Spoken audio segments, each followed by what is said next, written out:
Kyle, when it comes to the passing game, we won't pile on too much. We're turning over a new leaf, looking at 2024. Well, let's take the positive end of this offensive situation.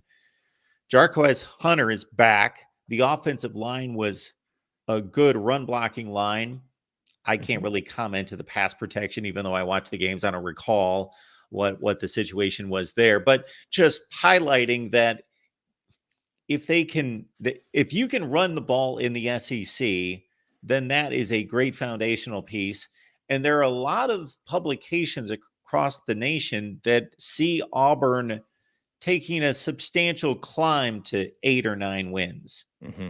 Yeah, I don't think it's out of the realm of possibility for Auburn to be at 9 wins. I'm kind of sitting somewhere in the 8-4 record range right now. It's not an official prediction from me, but that's kind of what it feels like. In fact, that's the operating standard I usually come in with every year as a bare minimum for Auburn. As a program, historically, they should be capable at minimum of 8-4. Obviously, of late, that's not gone that way. Those are long discussions that we've already discussed thousands of times here on your show before why that is.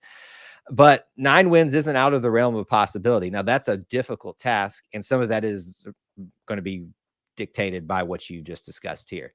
What is the offense going to look like? What is the passing game going to look like?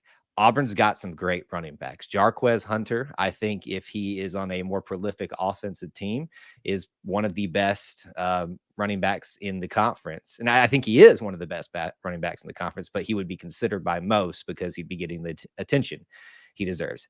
The running attack has suffered because of the passing attack or lack thereof.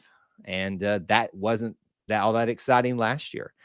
Some of that's on the quarterback situation, but a lot of that's, as you and I have discussed, not trying to pile on too much, by a lot of other factors. Wide receivers dropping the balls that literally hit them in the hands, and an offensive line that, when it comes to pass blocking, sometimes looks like we're at a bullfight and a matador is saying "Ole," running for the life. And I've continued to give you props on my show every time I get for opening my eyes to Peyton Thorne's mobility.